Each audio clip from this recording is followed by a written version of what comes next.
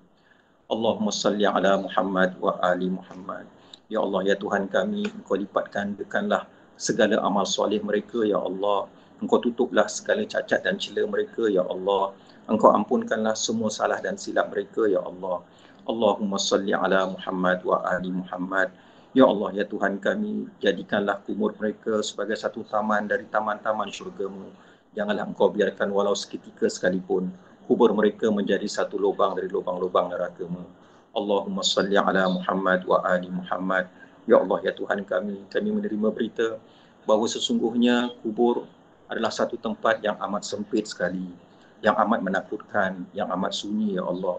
Itulah khabar yang telah disampaikan oleh kekasih-Mu Muhammad sallallahu alaihi wasallam kepada kami.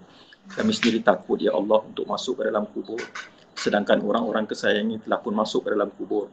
Bagaimanapun dengan rahmat dan kasih sayang-Mu, Nabi kami Muhammad sallallahu alaihi wasallam memberitahu kepada kami bahawa kubur orang-orang yang diampunkan Allah Subhanahu wa taala akan menjadi lapang selapang-lapangnya sehingga mereka nampak tempat mereka di dalam syurga nanti, ya Allah. Allahumma salli ala Muhammad wa ali Muhammad. Ya Allah, ya Tuhan kami, sesungguhnya kami percaya perjalanan di alam barzakh itu amat menakutkan, dari satu lembah ke lembah yang lain, ya Allah. Maka kami mohon kepada-Mu agar Engkau menyelamatkan kami sepanjang perjalanan kami di alam barzakh nanti. Engkau menyelamatkan semua arwah-arwah kesayangan kami selama perjalanan mereka di alam barzakh nanti, ya Allah, sehingga mereka sentiasa tenang dan bahagia. Allahumma salli ala Muhammad wa ali Muhammad. Rabbana taqabbal minna salatana wa du'aana wa siyamana innaka antas sami'ul alim. Wa tub alaina ya maulana innaka antat tawwabur rahim. Da'wahum fiha subhanakallahumma wa tahiyyatuhum fiha salam. Wa akhiru da'wahum alhamdulillahi rabbil alamin. Ya Allah, ya Tuhan kami, demi hak Nabi kami Muhammad sallallahu alaihi wasallam, demi cinta ibunda kami Khadijah radhiyallahu anha kepada Nabi-Mu Muhammad sallallahu alaihi wasallam, Engkau terimalah semua doa-doa kami, terutamanya doa-doa kami untuk arwah-arwah kesayangan kami. Allahumma salli ala Muhammad wa ali Muhammad walhamdulillahi rabbil alamin.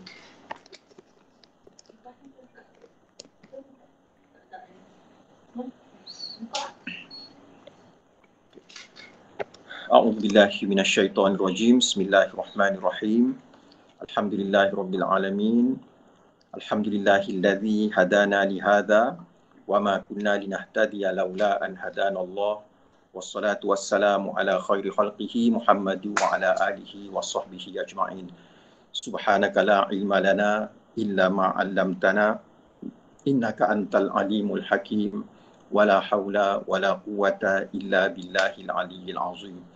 Allahumma salli ala Muhammad wa ali Muhammad. Ya Allah, ya Tuhan kami, tambahkanlah ilmu kami, tambahkanlah kefahaman kami tentang agama, tambahkanlah keimanan dan ketakwaan kami, tambahkanlah cinta dan kasih kami buat Nabi kami Muhammad sallallahu alaihi wasallam, ahli baitnya dan sahabat-sahabatnya. Allahumma salli ala Muhammad wa ali Muhammad. Tuan-puan, anak-anak yang dirahmati Allah Subhanahu wa taala sekalian, malam ni kita teruskan lagi perbincangan kita mengenai makna ketiga bagi kalimah maulid untuk menambah cinta kita buat Nabi Muhammad sallallahu alaihi wasallam. Kita dah bincangkan tajuk ini sebahagiannya pada malam Jumaat lepas, dan kali ini kita cuba pula fahami tentang perkara-perkara yang lain yang akan kita bincangkan dalam tajuk ini, ya. Allahumma salli ala Muhammad wa ali Muhammad. Baik, teruskan. Okey. Kisah yang selanjutnya yang kita nak sama-sama bincangkan, renungkan adalah kisah Mas Darwan dilanggar kereta api, ya.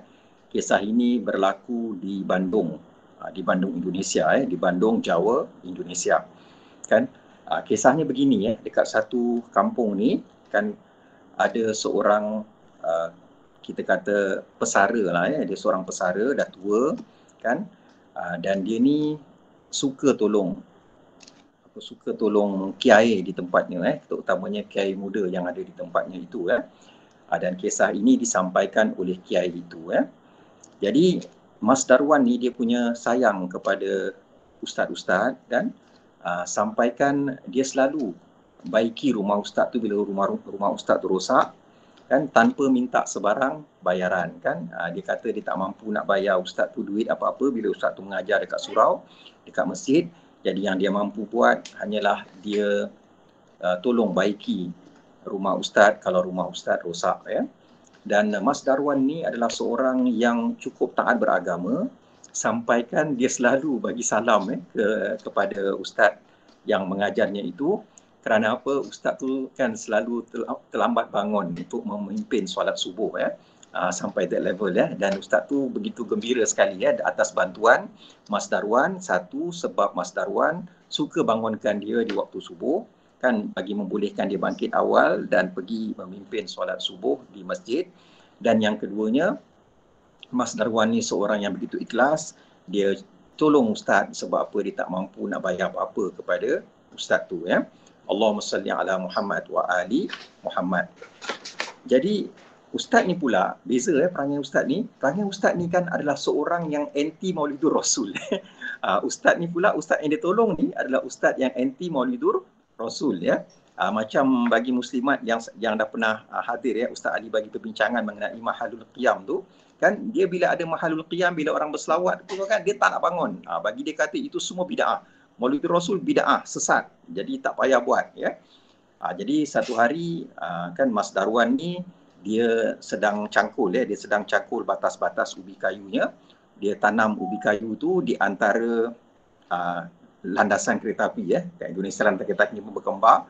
Jadi dekat tepi-tepi tu ke, kat tengah-tengah tu ke, dia tanamlah ubi kayu sebagai nak sara hidup dia. Jadi Mas Darwan ni seorang yang ada masalah pendengaran ni, dia tak berapa dengar. Jadi entah macam mana tengah leka dia, tengah cangkul dia punya batas-batas ubi tu, tanpa dia sedari kereta api datang dan kereta api langgar dia. Bila kereta api langgar dia, tentulah dia ni mengalami kecederaan yang amat parah sekali jadi dia pun dimasukkan ke hospital. Bila sampai ke hospital kan, badannya penuhlah dengan dengan wire-wire kerana apa? Dia dalam keadaan yang memang penat dan dia dimasukkan ke dalam ICU Jadi bila ustaz ni dengar, ustaz ni sedih ustaz ni sedih sangat. Lalu ustaz ni pun pergilah ziarah ke ward dia bila sampai ke ward dia, ustaz tu lagi sedih kan bila dia tengok Mas Darwan ni dalam keadaan begitu tenat sekali kan, sampai dia tak berapa nak buka mata dia dan badan dia penuh dengan wire-wire kan, kerana itulah rawatan yang diberikan oleh doktor yang bertugas Allahumma salli ala Muhammad wa ali Muhammad. Sekali tiba-tiba kan dia celikkan mata dia pandang ustaz dia kan, dia pandang dengan mata dia yang sayu dalam keadaan dia lemah sakit tu kan. Kemudian lepas dia pandang lama-lama ustaz dia kan, ustaz dia pun sedih lah, tapi ustaz dia cuba tahan kesedihan dia dan lepas tu dia pun pandang ke isteri dia yang jaga dia. Kemudian dia macam lambaikan tangan dia sikit bagi amaran, bagi isyarat supaya isteri dia datang dekat Jadi isteri pun datang dekat, isteri dekatkan telinga isteri dia ke mulut Mas Darwan Adalah Mas Darwan kumat kami kan. Lepas tu isteri dia angguk-angguk kan. Kemudian selepas pukul ketiga kan, ustaz tu pun balik kan, dan tak berapa lama lepas tu Mas Darwan pun meninggal dunia Jadi bila Mas Darwan meninggal dunia, tentunya ustaz ni sedih lah. Dia kata sebab lepas ni tak ada siapa lagi nak ketuk pintu aku, nak bangunkan aku di waktu subuh. Jadi dia kata dia pun doakanlah untuk Mas Darwan Sekali satu hari masa Maulidur Rasul, tiba-tiba isteri Mas Darwan tadi datang ke rumah ustaz tadi kan. Dia bagi pulut kuning lah kata orang Melayu ni, pulut kuning. Dia bagi kan pulut kuning dengan lauk-lauknya sekali. Dia bagi kat ustaz ni kan anti Maulidur Rasul kan. Jadi ustaz tu pun tanyalah, dia kata, ibu ini apa ibu? Ini dia kata pulut kuning, dia kata pulut kuning dan juga rendang ke apa ke, ni untuk ustaz, dia katakan. Yalah, dia kan biasanya orang yang suka bid'ah-bid'ahkan orang ni kan, dia sentiasa pertikaikan kerja orang kan. Dia pun tanya lah, dia kata, ya kenapa bu? Kenapa bu bagi ni? Dia kata ustaz, ustaz ingat tak masa ustaz ziarah suami saya? Ingat. Ustaz ada nampak tak suami saya bisikkan sesuatu kepada saya? Ingat, saya pun sebenarnya nak tanya tapi saya tak sampai hati kan. Sebab ibu pun masih sedih. Jadi saya pun diamkan je lah.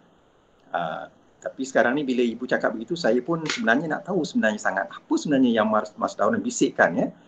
Jadi ketika itu kan kata ibu tadi, dia kata Ustaz, sebenarnya Mas Darwan masa tu dia bisikkan kat saya, dia kata tak lama lagi Maulidur Rasul. Dia kata tak lama lagi ulang tahun kelahiran Nabi kita Muhammad sallallahu alaihi wasallam. Jadi kau jangan lupa jangan lupa nanti buat pulut kuning kan. Tolong bagi kat Ustaz sebagai rasa syukur kita kepada Allah yang Allah telah memberikan kepada kita seorang Nabi, seorang Rasul yang sangat sayang kepada kita. Jadi bila isteri Mas Darwan cakap kepada Ustaz tadi, Ustaz yang anti Maulidur Rasul tu, Ustaz tu masa tu dia dah dapat PhD dapat PhD dah bertitle doktor dah pun Lalu ketika itu kan dia terus rebah dia terus terduduk dia kata ketika itu kesombongan akademik aku sebagai seorang yang telah mencapai pendidikan sampai PhD di luar negeri.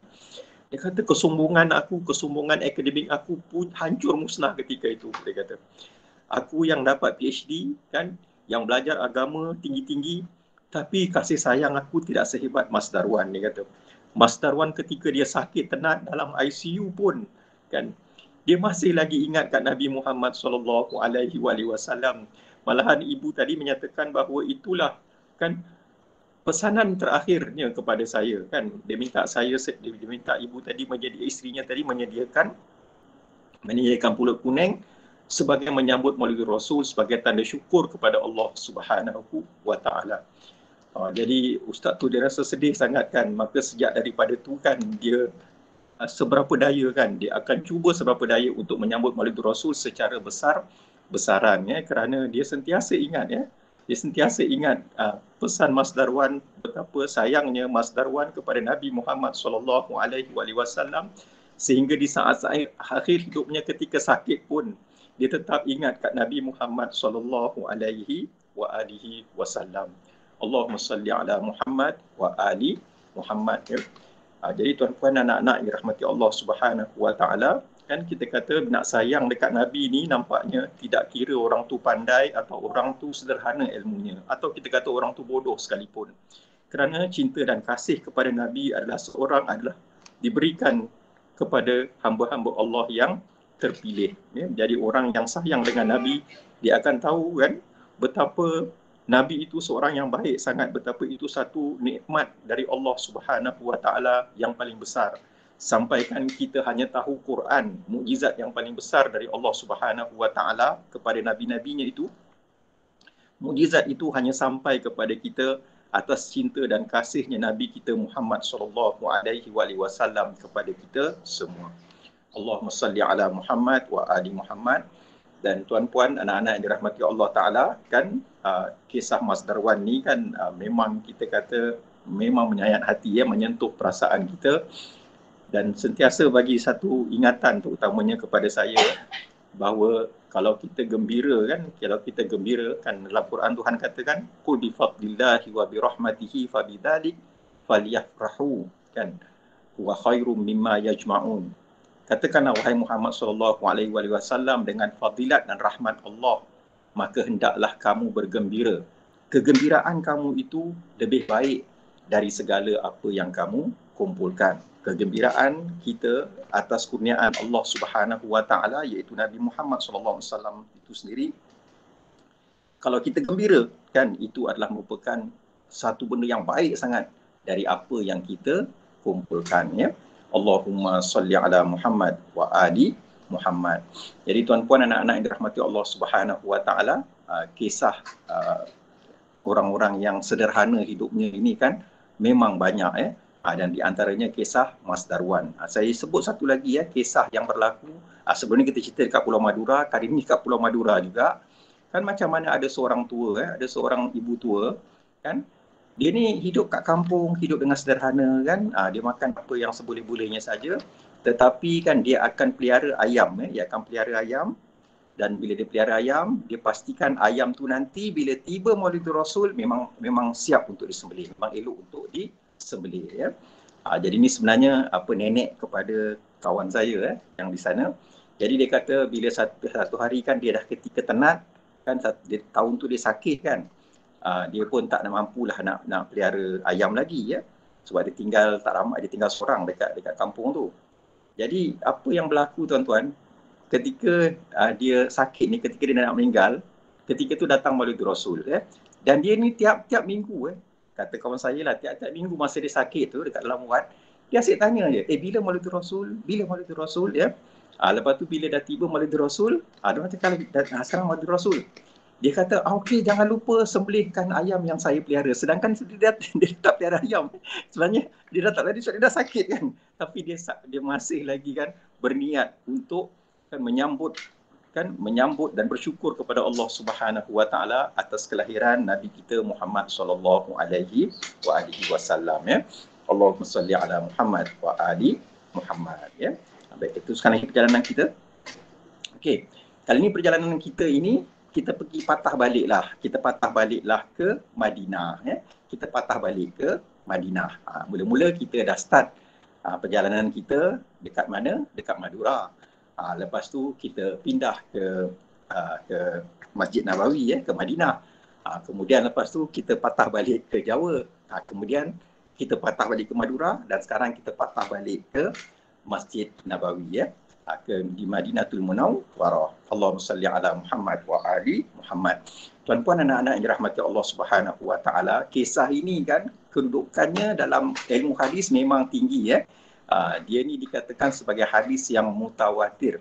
Semua dikatakan ulama-ulama yang mengarang kitab, yang kita kata mengarang bolehlah juga, ataupun mengumpulkan hadis-hadis dalam kitabnya kan akan mengakui kesahihan cerita ini Allahumma salli ala Muhammad wa ali Muhammad, iaitu kisah pokok kurma menangis malahan orang Melayu ni, alhamdulillah tuan-tuan, orang Melayu dia Dikmi namanya. Dikmi nama dia. Dikmi penyanyi, seorang penyanyi yang kata bagi bagi dia punya link tu. Dikmi nanti Syakira bagi link dia. Dia telah menyanyikan sebuah lagu mengenai kisah ini tajuk lagu dia Tangisan Pohon Kurma, tak silap saya tajuk dia Okey, Allahumma salli ala Muhammad wa ali Muhammad. Baik, kisahnya begini tuan-puan yang dirahmati Allah Taala jadi Nabi kita Muhammad sallallahu alaihi wasallam kan bila dah berhijrah ke Madinah kan bila Nabi nak sampai saja ke Madinah, Nabi dah sembahyang Jumaat. Masa tu kat Masjid Jumaat lah namanya kemudian bila Nabi dah sampai betul-betul ke dalam kota Madinah, Nabi pun melakukan upacara solat Jumaatnya di masjid Nabi kita Muhammad sallallahu alaihi wasallam. Kalau tuan-tuan tengok kat chat dekat situ ada lagu Dikmi Baik. Apa yang terjadi kan, Nabi Muhammad SAW masa itu kan orang Islam miskin kan, orang miskin tak ada apa-apa. Jadi Nabi SAW bila tiba hari Jumaat, Nabi akan berkhutbah, menyampaikan khutbah. Masa time tu kan Nabi hanya berkhutbah dekat satu batang tiang kurma pokok kurma tu dah ditebang, kemudian ditanam sikit, jadi Nabi boleh bersandarlah kalau Nabi penat kan. Ketika tu tuan-tuan kan pun tahu kan Nabi usianya dah pun mencapai 53-54 tahun jadi Nabi dah tak dapat berdiri lama-lama. Jadi bila Nabi menyampaikan khutbahnya, bila Nabi penat sikit, Nabi akan bersandarlah dekat batang kurma tu jadi itulah yang sering Nabi lakukan. Jadi bila semakin hari semakin ramai umat Islam datang bersolat Jumaat kan, jadi orang kat belakang tak berapa nampak Nabi Muhammad SAW. Dan ada seorang sahabat wanita Nabi kita Muhammad SAW, dia kesian dekat Nabi. Lalu dia pun cakaplah kat Nabi, dia kata, Nabi, dia kata, kau pun dah berumur, dia kata, boleh tak aku suruh anak aku supaya bina mimbar untuk engkau. Dia kata apa tu kata ibu kata ibu yang merupakan sahabat kepada Nabi kita Muhammad sallallahu alaihi wasallam. Nabi kata kalau nak buat ya silakan kan. Kemudian anak kepada ibu tadi pun buatlah mimbar, dan mimbar tu ada tiga tangga kan, ada 3 tangga. Itu sebabnya kalau tuan-tuan pergi ke Patani dekat Selatan Tai ni kan, kita akan dapati mimbar dekat sana banyak yang ada 3 tangga walaupun macam mana bentuknya dia buat 3 tangga tu supaya kita ingat kepada asal mimbar dibina di Masjid Nabawi kita Muhammad sallallahu alaihi wasallam Baik. Jadi Nabi pun bila dah tiba hari Jumaat, Nabi pun akan keluarlah dari rumahnya. Kali ni saya nak tanya siapa pandai. Nabi keluar dari rumahnya, Nabi ikut tiang mana? Kat Masjid Madinah kan banyak tiang kan? Siapa dah pergi Masjid Madinah? Okey, Nabi Muhammad kalau keluar dari rumahnya, dia ikut tiang mana? Siapa dapat kongsi jawapan? Ada siapa nak jawab? Ada siapa boleh tolong jawab? Boleh nak kongsi jawapan? Nabi biasanya keluar dari rumahnya ikut tiang mana? Ya? Ada siapa nak kongsi jawapan? Okey, kita tanya kepada Muhaimin. Kita kata Muhaimin bin Abdul Halim. Dia tu keluar, dia ada urusan. Ya? Muhammad keluar, dia ada urusan kat luar. Dia tak ada kat dalam majlis. Okey. Adik Muhaimin siapa nama? Mawadah. Mawadah macam mana ada jawapan Mawadah? Ya. Apa Ustaz? Yang apa Nabi selalu keluar dari rumah? Nabi kan, rumah Nabi dekat dengan Raudah kan. Bila Nabi nak keluar, kan sebelah Raudah kan. Bila Nabi nak keluar daripada rumah Nabi, nak masuk ke Raudah tu, nak pergi ke mimbar tu, Nabi keluar ikut tiang mana?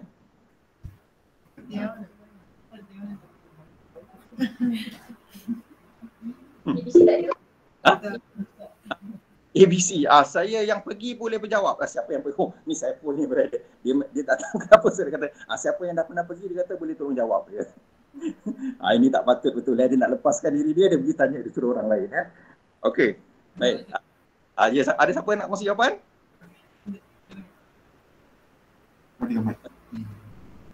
Okey. Okey, saya nak tanya kepada sahabat saya yang pergi ke Madinah sama-sama dengan saya, Haji Syahrani. Ingat tak Haji Syahrani? Nabi keluar ikut pintu mana? Ikut tiang mana? Tiang dekat Kubah Hijau, Ustaz. Memanglah semua tiang hijau. ini kalau jawab betul lah, sebab apa? Memang semua tiang kat Kubah Hijau. Okey. Allahumma salli ala Muhammad wa ali Muhammad. Terima kasih Haji Syahrani, terima kasih Mawadah. Okey. Nama tiang tu kan, nama dia sebenarnya tiang Ali bin Abi Talib, nama tiang Ali bin Abi Talib. Tapi tiang itu juga dikenal sebagai tiang Haris, iaitu tiang yang menjaga Nabi.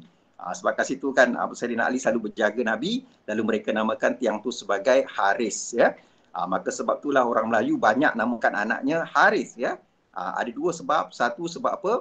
Pakcik Nabi yang paling tua yang gali Zamzam balik dengan Abdul Muttalib, atuk Nabi tu kan, juga namanya Haris. Dan yang kedua sebab tiang tempat Nabi keluar dari rumahnya nak masuk ke Raudah kan, tiang itu pun namanya tiang Haris, atau juga asal-asalnya dikenal sebagai tiang Ali bin Abi Talib, radhiyallahu anhu.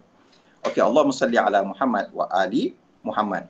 Jadi bila Nabi keluar daripada rumahnya ikut tiang Haris tu kan, Nabi pun dia tak adalah lagi kan berhenti dekat tiang kurma tu. Nabi tak berhenti dekat tiang kurma. Kalau tuan-tuan nak tahu tiang kurma ni kan, sekarang tengok gambar yang disiarkan tu, kalau tuan-tuan lihat, itu kan mimbar, itu mihrab Nabi. Nabi kalau jadi imam dekat situ, mihrab Nabi. Okey. Mihrab Nabi, itu mimbar tak? Kat sini. Tempat Nabi, makna mihrab tu tempat Nabi kan. Nampak tak kat belakang tu, ada satu tiang dekat sebelah, dekat belakang mihrab Nabi tu kan. Dekat tiang tu kan, itulah kita tapak tiang kurma tu. Okey. Kalau tuan-tuan ni sekarang lebih jelas kan. Dekat tiang tu nanti tuan-tuan, tapi memang kita tak boleh nampak lah. Siapa yang nak nampak memang payah, kecuali orang tu tinggi kan. Dekat tiang tu akan tertulis perkataan Ustuwana Mukhallaqah. Maknanya itu tiang tempat minyak wangi. Jadi sahabat-sahabat kan, lepas peristiwa ni dia taruh minyak wangi banyak-banyak kat sini. Dan dulu tuan-tuan memang jemaah lelaki kan, dia akan pegang tiang tu kan, ada yang sampai cium, ada yang sampai peluk kan. Tapi sekarang ni tuan-tuan, kerajaan Saudi dia dah taruh rak buku, rak buku dah tak boleh pegang dah. Jadi pegang rak buku je lah yang boleh kan.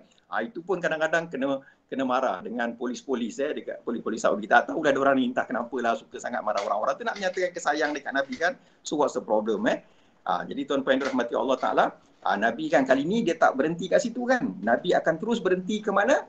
Ke mimbar yang baru. Mimbar baru tu letaknya, cuba tunjuk tadi Kak. Letaknya dekat je kan. Tengok satu mihrab, satu mimbar, tak jauh kan. Nabi kali ni terus pergi. Nabi pun naik satu tangga. Masa naik Nabi satu tangga mimbar tadi tu kan, ada mula-mula dah dengar suara tangisan ya. Nabi naik tangga yang kedua, suara tangisan tu semakin kuat. Nabi naik tangga ketiga, suara tangisan tu semakin kuat dan suara itu begitu menyayat hati sampaikan bergegar di Masjid Nabawi. Dan semua dikatakan banyak debu-debu yang ada di dinding-dinding Masjid Nabawi pun berguguran. Dan bila sahabat-sahabat radhiyallahu anhum ajma'in mendengar tangisan ini, mereka pun menangis, mereka pun tak tahan. Jadi suara tu semakin lama semakin kuat. Jadi ketika itu Nabi pun turun daripada mimbarnya, turun dan Nabi pergilah ke batang kurma tadi. Batang tu dah mati kan. Kemudian Nabi pegang kan, Nabi kata sabarlah, diamlah ya. Lepas tu Nabi, orang pun sahabat-sahabat pun dengar cakap Nabi. Nabi cakap apa? Dia kata sekarang ni aku bagi pilihan kat engkau ya. Engkau nak aku hantar kau balik ke kebun dan kebun kau ni akan berbuah dan orang akan makan. Kan engkau insya-Allah kau akan hidup sampai bila-bila. Ataupun aku akan hantar engkau kan dengan izin Allah Taala ke syurga, dan di syurga nanti kan engkau akan bersamaku dan engkau akan mengeluarkan buah dan buah-buah engkau akan dimakan oleh ahli-ahli syurga.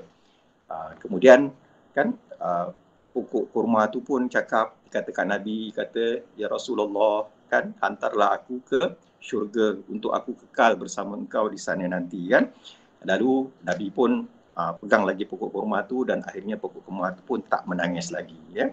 Jadi tuan-puan, anak-anak yang dirahmati Allah Subhanahu Wa Taala kan, itulah kita kata kisah pokok kurma di Masjid Nabawi di Raudhah itu kan. Dan Nabi kita Muhammad sallallahu alaihi wasallam cakap, dia kata kalau aku tak pujuk pokok kurma tu akan menangis sampai hari kiamat ya. Pokok kurma tu akan menangis sampai hari kiamat ya. Sedangkan kalau nak kata kan jarak antara Nabi dengan pokok kurma tu berapa kaki je kan, berapa meter je kan, dekat aja kan. Tapi disebabkan kan Nabi tidak lagi bersandar ke pokok kurma tu kan, dia rasa rindu sangat dengan Nabi Muhammad SAW sampai dia menangis, dan tangisannya itu kan didengar oleh sahabat-sahabat, dan tangisannya itu menggegarkan Masjid Nabawi sehingga dinding-dinding Masjid Nabawi menggugurkan debu-debunya ya. Allahumma salli ala Muhammad wa ali Muhammad. Dan tuan-puan, anak-anak yang dirahmati Allah Subhanahu Wa Taala, teruskan perjalanan kita. Teruskan lagi. Kita teruskan lagi. Okey, tak apa, patah balik. Okey. Sekarang situ cukup. Okey, apa nama hadis tu? Okey, saya nak tanya kepada Wardah. Wardah datang tak hari ni? Ya? Dia baru balik. Okey. Wardah tak datang Okey. Suami Wardah ada tak? Ali ada tak? Ada, mawujud. Hadir. Apa nama hadis? Hadis nama hadis tu apa? Nama hadis tak tahu lah Pak. Aduh, ini ahli kalam yang masih kena belajar lagi ni ya. Ini ahli kalam yang masih kena belajar lagi ni Memang tak patut dia tak tahu Sebab apa ni cerita ni anekdot sikitlah tuan-tuan sebab apa, bila saya mula kenal isteri saya kan, saya pun action lah bagi tahu ejaan isteri saya nama apa lepas tu kat mana ada dalam Quran nama dia action lah sebab tu nak kononnya nak menunjukkan cinta saya padanya lah jadi kalau tuan-tuan nak tahu kan, cuba lihat apa nama hadis tu okey teruskan. Nama hadis tu adalah tangisan rindu sebatang pohon kurma. Hanin jiz'i zal kakak bukan zai zal. Hanin jiz'i jim zal bukan zai, silap je tak apa Hanin jiz'i. Betul nama Wardah boleh? Hanin. Tapi Ali ni Ali kalau dengan Wardah dia tak main hadis-hadis, sebab hadis dia punya mutawatir tak kuat dalam Al-Quran. Ambil surah Rahman terus. Wardah tan ketihan. Itu betul lah. Tapi hadis ni pun hadis mutawatir. Dia hadis ni nama dia Hanin jiz'i tangisan rindu sebatang pohon kurma Allahumma salli ala Muhammad wa ali Muhammad. Jadi tuan-puan, anak-anak yang dirahmati Allah Subhanahu Wa Taala, kan begitulah kita kata sayangnya sebatang pohon kurma yang telah mati Tapi disebabkan dia mendapat berkat kan Nabi bersandar, bersentuhan badan Nabi dengan pokok kurma tu, Nabi berpisah sikit saja dengan dia kan. Masya Allah, dia menangis ya. Dan tuan-tuan yang rahmati Allah Ta'ala, saya cerita anekdot lagi ya dalam kehidupan saya. Apa jadi satu hari saya cerita kisah ni kan, tanpa saya ketahui. Ada ustaz yang ada depan saya ni kan, berketurunan daripada imam yang telah meriwayatkan hadis ini, iaitu Imam Hasan Basri rahimahullah ya. Baik, teruskan perjalanan kita. Okay. Apa kata Imam Basri rahimahullah mengenai hadis tu? Imam Hasan Basri rahimahullah, dia ni selalu sampaikan hadis ni ya. Okey, apa kata Imam Hasan Basri rahimahullah? Kan? Dia kata, teruskan. Dia kata Imam Hasan Basri rahimahullah sering menyampaikan hadis tangisan rindu sebatang pohon kurma itu kan. Bila dia sampaikan saja dia akan berkata, wahai sekalian muslimin. Dia katakan, ya ma'syarul muslimin, al-khashbatu tahunnu. Dia kata tahunnu ila Rasulillah sallallahu alaihi wasallam syauqan ila liqa'ihi fa antum ahaqqu an tashtaqu ilaihi.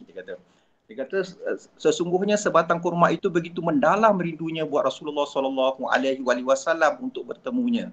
Sewajarnya kamu wahai muslimin lebih merindui Nabi dari kayu itu ini kata Imam Hasan Basri. Inilah nasihat yang dia selalu sebut kan bila dia sampaikan hadis ni, dan dia selalu sampaikan hadis ni ya.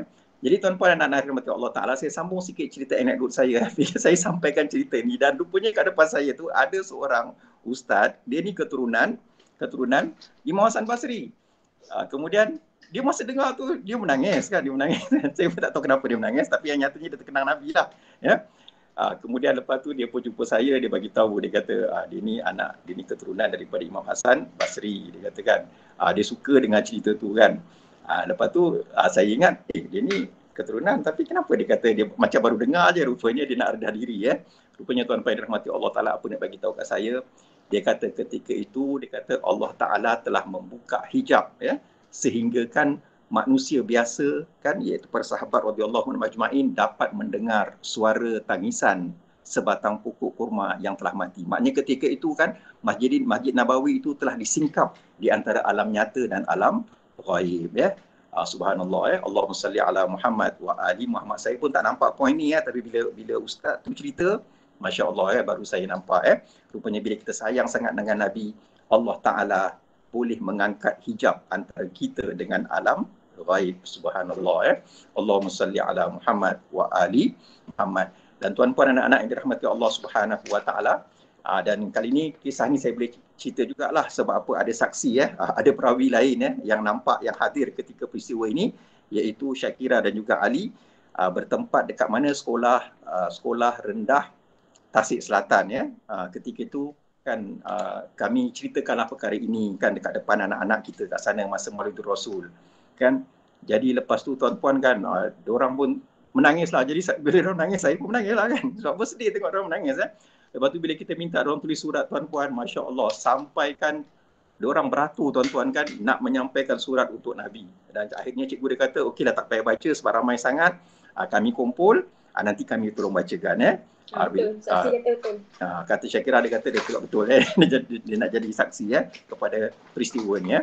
Allahumma salli ala Muhammad wa ali Muhammad. Tuan-tuan yang rahmati Allah Ta'ala, anak-anak kan memang suka dengan kisah Nabi. Kalau kita kisah Nabi, jangan tuan-tuan lupa kisahkanlah tentang peristiwa sebatang pohon kurma, kan tangisan rindu sebatang pohon kurma buat Nabi sallallahu alaihi wasallam ya. Itu kata Imam Hasan Basri rahimahullah. Teruskan. Okey. Dan apa kata Imam Syafi'i rahimahullah tentang hadis tu? Okey, anak-anak Syafi'i. Anak Syafi'i boleh tak cerita? Ni kita ni dihadiri oleh 3 orang anak Syafi'i. Anak Syafi'i ada cerita tak? Tahu tak apa kata Imam Syafi'i rahimahullah? Okey, tak apa Okey, teruskan ya. Teruskan, kata Imam Syafi'i rahimahullah kan dalam manaqib dia, kan Imam Syafi'i dia kata an abihi an Amru bin Suad an Syafi'i qala ma a'tallahu nabiyyan ma a'ta Muhammadan. Satu hari kata Amru tanya kepada Imam Syafi'i. Satu hari dia kata, kalau maaf saya terlupa nak terjemahkan ni ya. Okey, tak apa. Dia kata, Imam Syafi'i kata, dia tanya kepada Amru kan, dia kata semua yang Allah Taala bagi kat nabi-nabi, Allah Taala bagi kepada Nabi Muhammad sallallahu alaihi wasallam. Semua nabi-nabi yang lain kan sebelum nabi itu kan, apa pun mukjizat yang Allah Taala bagi kepada nabi-nabi sebelum Nabi Muhammad sallallahu alaihi wasallam, semuanya nabi pun ada. Jadi Amru ni kan tertanya-tanya, dia kata, Imam Syafi'i, dia kata bukankah nabi ni bukankah Nabi Isa alaihissalam boleh menghidupkan orang yang telah mati? Sebab apa kan? Mungkin dia tak pernah dengar kisah Nabi Muhammad hidupkan orang yang telah mati kan. Jadi dia tanyalah soalan ni kan.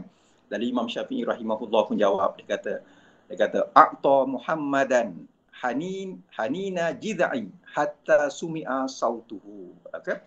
Dia kata Allah Ta'ala bagi kat Nabi Muhammad SAW apa dia? Kerinduan sebatang pohon kurma.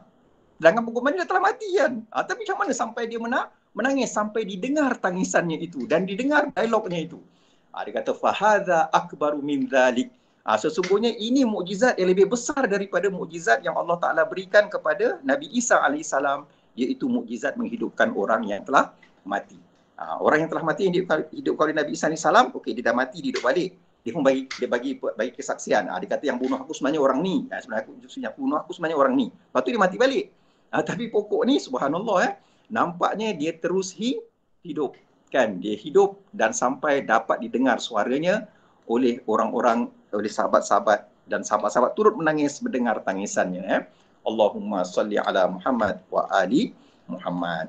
Jadi tuan-puan, anak-anak yang dirahmati Allah Subhanahu wa taala, kita kata itulah kisah kan, kisah kerinduan sebatang pohon kurma kepada Nabi kita Muhammad sallallahu alaihi wa alihi wasallam ya. Jadi tuan-puan kan, kalau kita rindu dekat Nabi kan, kalau kita rindu kat Nabi subhanallah kan, insya-Allah kita boleh hidup balik. Dalam erti kata, janganlah hidup terus keluar dari kubur, nanti orang takut pula tuan-tuan insya-Allah kalau kita sayang kat Nabi, kita rindu kat Nabi kan, apa jadi tuan-puan kan, kita akan dirasai oleh orang-orang kesayangan kita yang kita masih hidup bersama mereka, dan kadang-kadang kita boleh datang kepada sanak saudara kita, membantu sanak saudara kita, mendoakan sanak saudara kita. Maka sebab tu kan orang-orang soleh kan selalu kita dengar cerita, dia datang jumpa aku, dia datang jumpa aku kan, dia datang jumpa aku kan. Kenapa? Orang-orang soleh tu kerana sayang sangat dengan Nabi Muhammad SAW, sampaikan bila mereka dah berada di alam barzakh, mereka masih boleh menghubungi orang-orang yang mereka sayangi ya. Allahumma salli ala Muhammad wa ali Muhammad ya. Baik, teruskan perjalanan kita. Okey. Kita pergi satu lagi kisah. Kisah ni sekali lagi tuan-tuan ya, berlaku dekat Raudah, juga berlaku dekat Raudah ya. Jadi tuan-tuan yang dirahmati Allah Taala, peti Raudah ada masukkan tadi. Masuk. Tak apa. Okey. Nanti saya kira prepare. Jadi tuan-puan yang dirahmati Allah Taala, siapakah yang paling Nabi SAW takjub keimanannya? Okey, kisah ni juga berlaku di Raudah, dan kisah ini juga satu kisah yang memang mutawatir, yang boleh saya kata memang mutawatir kecuali ada pihak lain yang cuba kata dia lemah dan sebagainya, tapi bagi pandangan Ahli Sunnah wal Jamaah, mereka menyatakan ini adalah merupakan hadis yang mutawatir juga ya. Allahumma salli ala Muhammad wa ali Muhammad. Teruskan. Buka gambar. Buka gambar dulu. Okey, buka gambar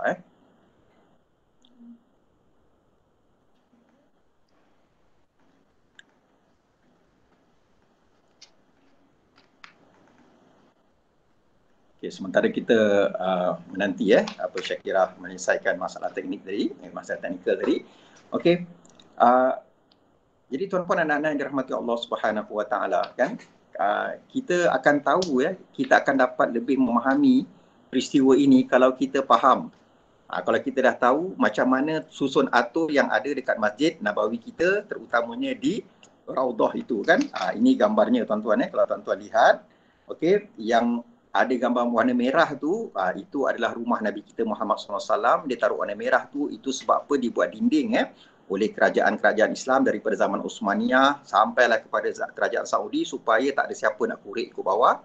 Dan ada nampak 3 warna hijau tu, itu mula-mula kubur Nabi kita Muhammad SAW, kemudian kubur Sayyidina Abu Bakar radhiyallahu an, kemudian kubur Sayyidina Umar radhiyallahu an ya. Baik. Ya, itu Quran Nabi Muhammad Baik, tadi kita sebut tadi apa? Tiang apa? Haris ya. Tiang Haris. Kat mana tiang Haris? Saya tak nampak pula kat sini ya. Okey. Tiang Muhras dekat tengah-tengah.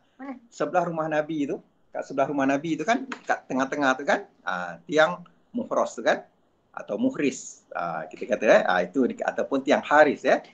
Dekat situlah Nabi selalu keluar. Nabi keluar tadi kan, Nabi keluar, nampak tak warna hijau satu lagi Nabi keluar, dan tuan akan lihat dekat situ ada mihrab Nabi, itu tempat Nabi sembahyang kan. Dekat sebelah tu nampak tak? Ada tulis perkataan ustuwanah warna biru tu, sebelah mihrab Nabi tu ustuwanah mukhallaqah.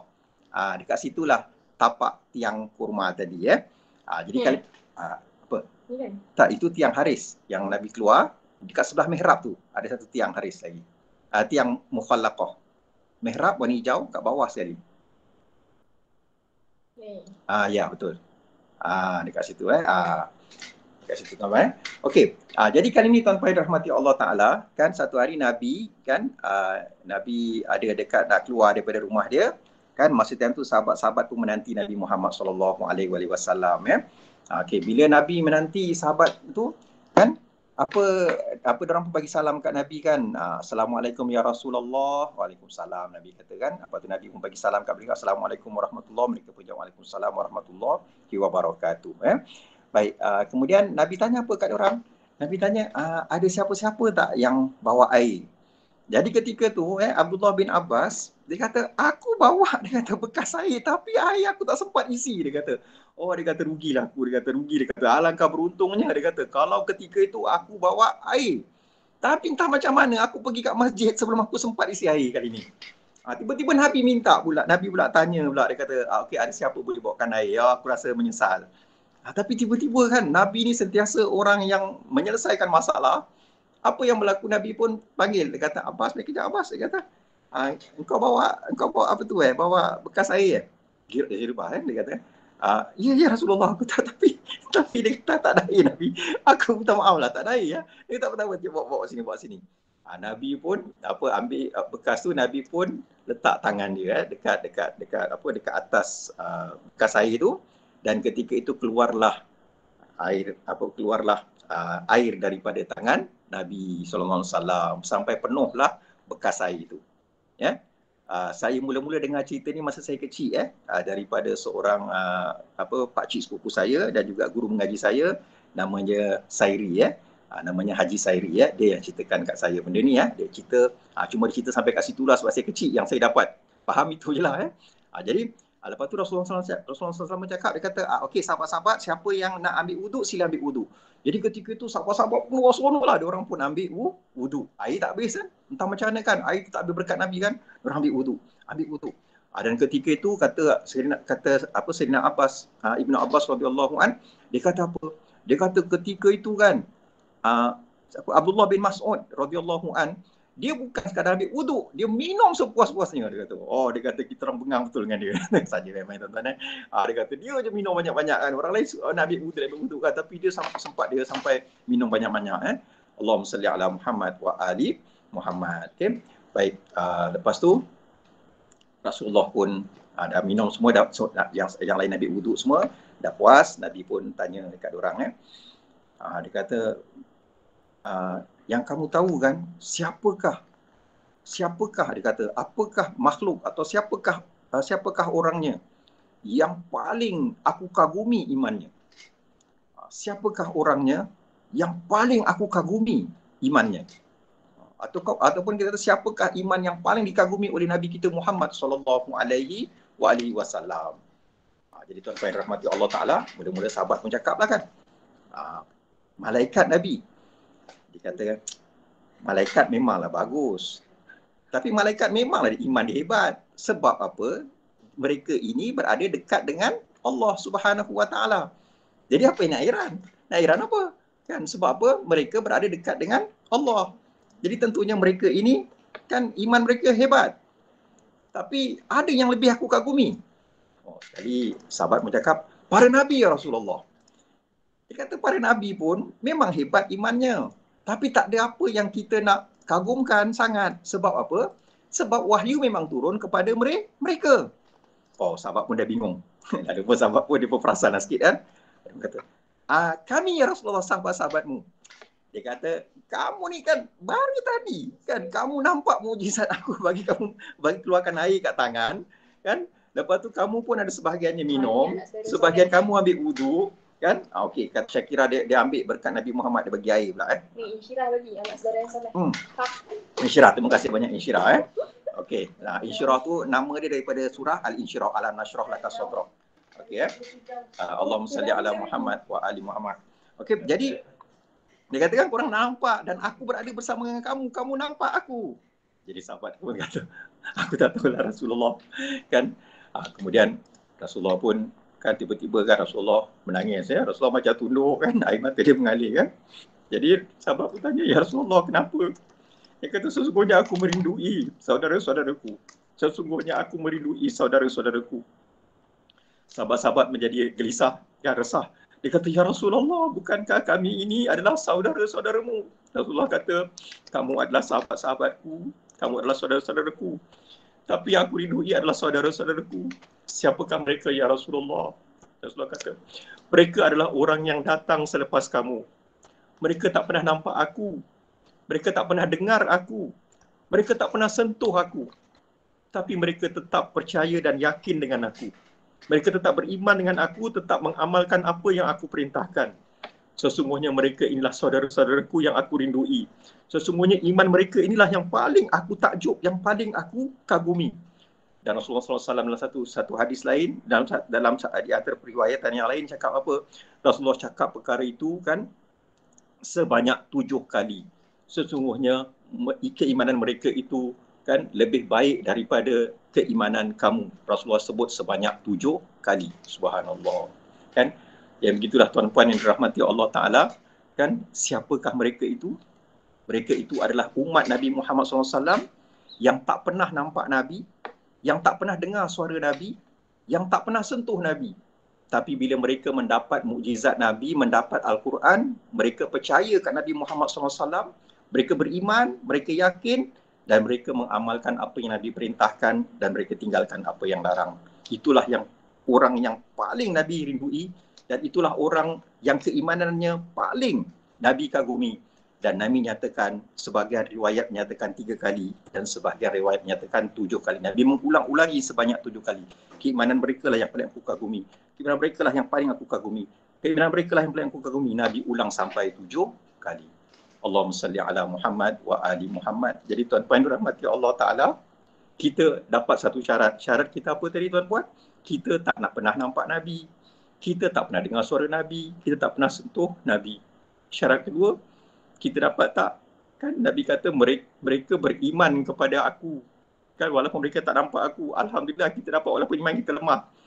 Dan ketiga mereka kata mereka ini sanggup bergadai bergolok semata-mata nak jumpa aku. Kan? Ada sebahagian kita sanggup bergalai bergolok. Kan?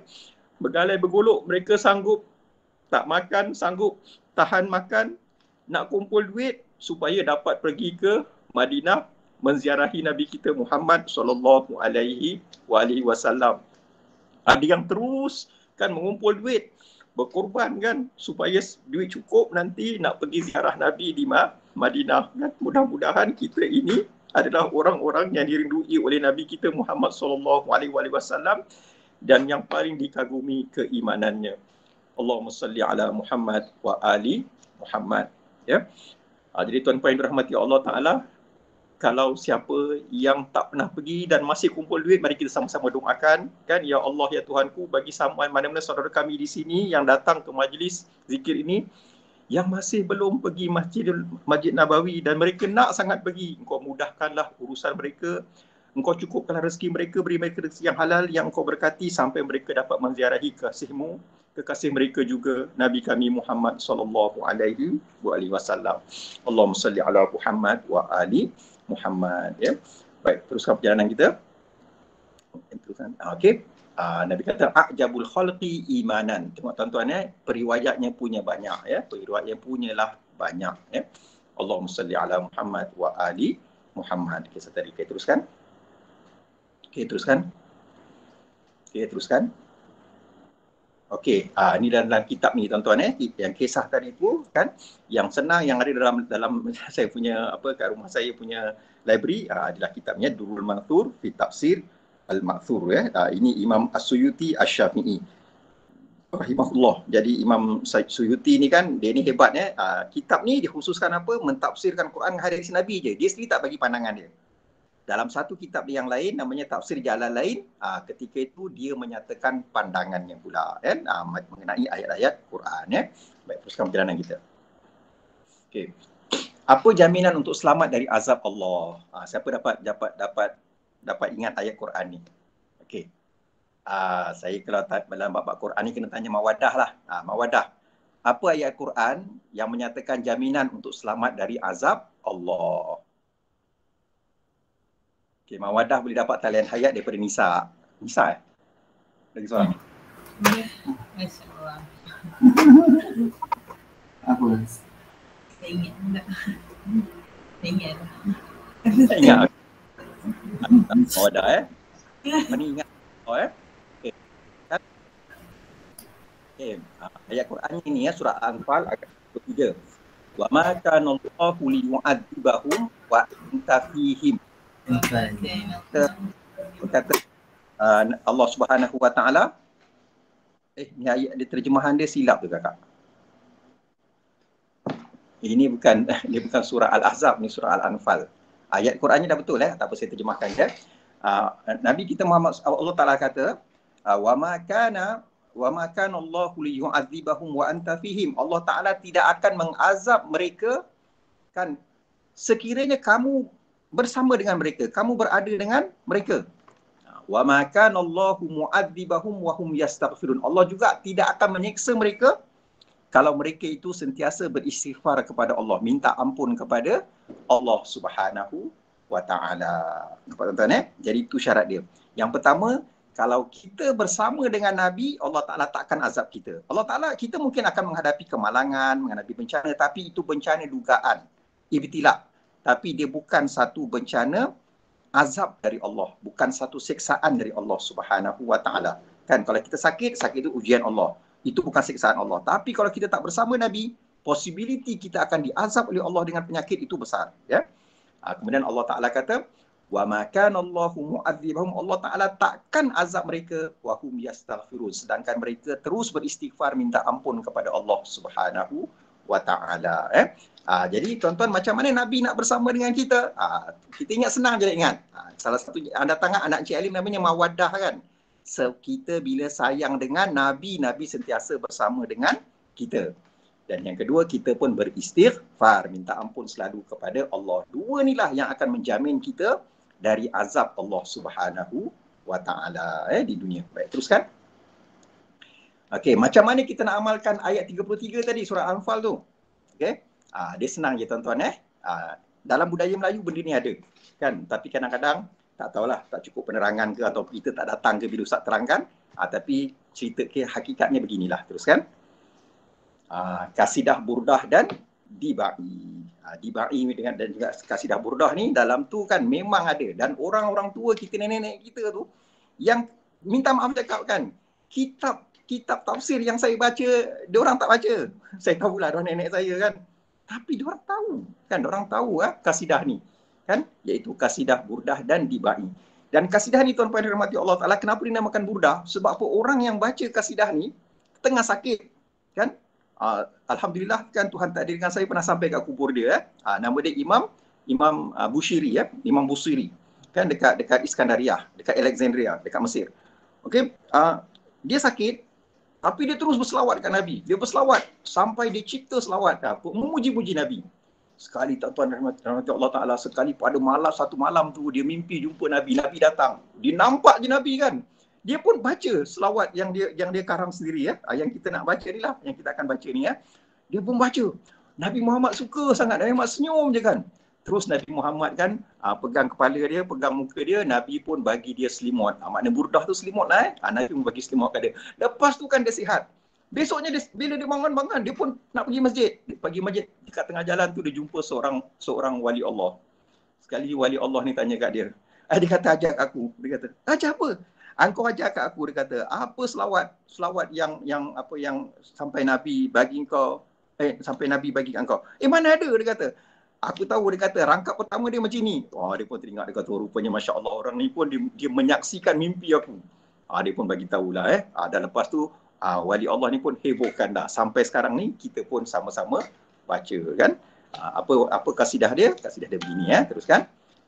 Senang je kan? Ini kasidah ni menggabungkan ayat Quran tadi. Jadi kita minta kita berselawat kepada Nabi, kita sayang kat Nabi, dan yang keduanya kita minta ampun kepada Allah. Kan biasa dengar kan? Apa selawat ni kan? Saya bacakanlah, tapi jangan dengar suara saya lah, suara saya tak sedap Ya Rabbi bil Mustafa baligh maqasidana. Tengok mana ni kan, wahai Tuhan, wahai Nabi Al-Mustafa SAW, sampaikanlah maksud kami. Teruskan. Waghfir lana ma madha ya wasi'al karami. Ampunkan dosa-dosa kami, minta ampunkan, lalu Tuhan maha luas kurnianya. Teruskan. Ya Rasulullah, kita nak Nabi ada kan, kita panggil Nabi kan. Ya Rasulullah, salamun alaik, ya rafi'a sya'ni wad daraji. Kita kata kita puji Nabi kan. Dan ini yang menyebabkan Nabi suka dengan Syekh Busairi tu kan. Lalu Nabi bagi selimut kat dia. Lepas tu dia sihat. Tuan-tuan, subhanallah kan. Lepas tu sambung. Ahli baitil Mustafa tuhuri hum amanul ardi faddakiri. Ahli bait Muhammad sesungguhnya mereka ini pengaman bumi, maka ingatlah semua. Dia baca ni. Lepas tu dia sambung lagi. Kan? Maulaya salli wa sallim daiman abada ala habibika khairi khalqi kullihimi. Subhanallah tuan-tuan. Sebenarnya kita kata burdah qasidah burdah ni panjang tuan-tuan, panjang tapi kita ambil yang ringkas dan inilah yang selalu menjadi kita kata apa nama kata? Dodoi apa? Lullaby. Yalah orang kampung saya cakap apa? Lullaby. Lullaby Yang mendodoi ataupun Nina Bobo dia katakan Nina Bobo apa tak kisahlah. Maknanya kita nak mendodoikan anak cucu kan. Macam nenek saya dulu kan, dia suka dodoikan cucu-cucu dia dengan baca kasidah burdah ini Agaknya pasal itulah saya sihat agaknya saya sakit ni pun pasal banyak dosa Kalau berkat daripada nenek saya kan, atuk saya nyanyikan mungkin saya lagi sihat Ya Allahumma salli ala Muhammad wa ali Muhammad Jadi tuan-tuan yang dirahmati Allah Taala, itulah serba sedikit tentang makna maulid yang ketiga iaitu sebagai tanda cinta dan kasih kita semua kan, terutamanya ulama-ulama Islam kepada Nabi kita Muhammad sallallahu alaihi wasallam Semua teks-teks sama ada yang kita buat ke, yang ulama buat ke, hadis-hadis ke, semuanya itu dirangkumkan sebagai maulid bila kita nak menyatakan kekaguman kita, cinta kita, kasih kita, pengenalan kita kepada Nabi kita Muhammad sallallahu alaihi wasallam Okey, selesai Baik tuan-tuan yang dirahmati Allah Taala. Okey, sekarang ni kita ada masa lebih kurang 10 minit. Ada apa-apa nak tanya, nak kongsikan, silakan Allahumma salli. Ustaz, berzanzi tu dikira salawat ke? Ya, berzanji tu maulid selawat. Itu selawat kan yang diungkapkan oleh seorang hakim. Ini seorang hakim yang memang hebat, dia juga seorang ahli hadis kan, lalu dikarangkan macam mana kitab untuk dia menyatakan penghargaan dia kat Nabi, pujian dia kat Nabi. Dan itu nama dia betul saya lupa, tapi dia ni berasal daripada Barzanj. Jadi sebab itulah kita kata Barzanji. Barzanji itu biasa orang Melayu kebanyakan, tapi orang Melayu yang rapat dengan Nabi Muhammad SAW, yang rapat dengan keluarga Nabi, biasanya mereka akan baca kan dibai yang tadi kita baca tu kan. Semuanya itu sama, semuanya itu kan bila kita baca, terutamanya kalau kita faham lah, lagi kita nampak cuma dulu ni memang bila baca tu kan saya pun ngantuk kan, sebab apa tak faham. Tapi bila dah faham, subhanallah bila orang kutuk-kutuk berzaji, saya akan mula rasa tak sedap. Saya macam nak marah, nak tumbuk-tumbuk je muka dia. Kau tak faham, kau bodoh, kau nak action Dia sebab tu dia tak kenal siapa Barzanji itu. Allahumma salli ala Muhammad wa ali Muhammad. Ali, cuba apa kisah Ali? Masya-Allah. Apa Syekh Fahmi Zamzam, Ahmad Fahmi Zamzam meninggal pagi tadi. Innalillahi wa inna ilaihi raji'un. Okey, dia juga guru saya tuan-tuan. Dia lah yang ajar saya tentang Bidayatul Hidayah. Subhanallah, tak sempat saya jumpa dia. Rasanya dah berapa lebih 20 tahun saya tak jumpa dia. Astaghfirullahalazim. Mari kita tuan-tuan, saya minta jasa baik tuan-tuan, kita doakan tuan-tuan, kita doakan untuk Ustaz Fahmi Zamzam kan. Dan kalau tuan-tuan kan rasa nak berkat daripada dia, belilah buku Bidayatul Hidayah. Macam Saiful dah beli Saiful dah beli, alhamdulillah. Jadi tuan-tuan mohon bacakan Fatihah padanya. Allahumma firlahu warhamhu wa'afihi wa'afu anhu. Al-Fatihah. A'udzubillahi minasyaitonirrajim. Bismillahirrahmanirrahim. Alhamdulillahirabbil alamin. Arrahmanirrahim. Maliki yaumiddin. Iyyaka na'budu wa iyyaka nasta'in. Ihdinas siratal mustaqim. Siratal ladzina an'amta 'alaihim ghairil maghdubi 'alaihim waladdallin. Allahumma salli ala Muhammad wa ali Muhammad. Terima kasih tuan-tuan kerana mendoakan tuan guru saya dan tuan guru tuan-tuan semua. Dan Dr. Wan pun pernah baca kitab Ustaz Fahmi Zamzam. Allahumma salli ala Muhammad wa ali. Okay. Baik, ada lagi apa-apa tuan-tuan?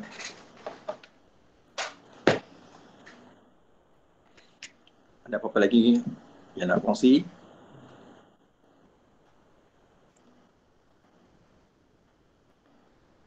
Ada?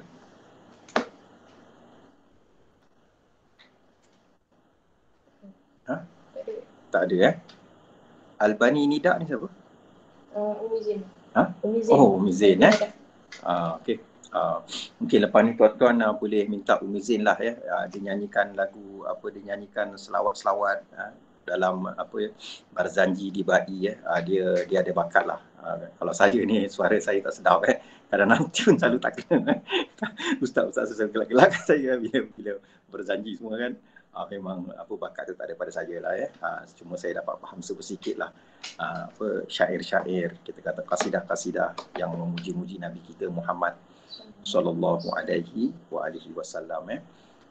Dan memang Ustaz Fahmi ni dia memang lama sakit tapi tak tahulah hari ni Allah Ta'ala ambil dia dan insyaAllah Nabi Muhammad sallallahu alaihi wasallam menjemput dan menanti kehadirannya di alam barzakh sana.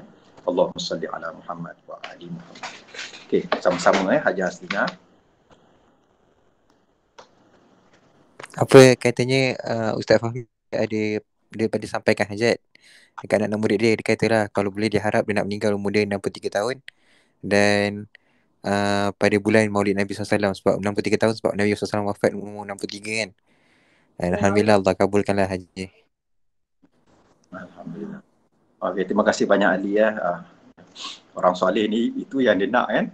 Dia nak bersama dengan Nabi, kalau boleh dia kata tarikh kematian dia pun dia nak di dalam bulan kelahiran Nabi Muhammad SAW sebab ada riwayat menyatakan bahawa Nabi Muhammad pun wafat pada bulan Rabiul Awal Allahumma salli ala Muhammad wa ali Muhammad. Terima kasih banyak Ali Okey, ada lagi apa tuan? Ada apa-apa lagi nak kongsi? Okey, sama-sama Hajah Setiawa.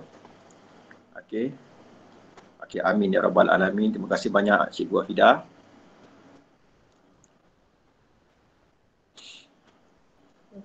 Okey, tak ada. Kalau tak ada tuan-puan yang rahmati Allah Ta'ala, kami ucapkan banyak-banyak terima kasih kerana kesudian tuan-puan meluangkan sebahagian daripada umur tuan yang berharga untuk sama-sama kita berada, memeriahkan, memakmurkan majlis zikir untuk Allah Subhanahu Wa Ta'ala sebagai tanda cinta dan kasih dan syukur kita ke atas kehadiran Nabi kita Muhammad sallallahu alaihi wasallam dalam hidup kita. Akhir kata tuan-puan, mari sama-sama kita berselawat kepada Nabi kan untuk kita mendapat keberkatan kan dari Allah Subhanahu Wa Ta'ala atas cintanya Allah Subhanahu Wa Ta'ala kepada Nabi kita Muhammad sallallahu alaihi wasallam. Allahumma salli wa sallim wa zid wa barik ala rasulillah wa alihil athhar wa sahbihil akhyar ala rasulillah wa alihil athhar wa sahbihil akhyar. Akhir kata, wa ma taufiqi illa billah alaihi tawakkaltu wa ilaihi unib. Qawli hadza Allah li wa lakum. Wassalamualaikum warahmatullahi wabarakatuh. Waalaikumsalam warahmatullahi wabarakatuh. Wa ridwan Ustaz. Waalaikumsalam. Sama-sama.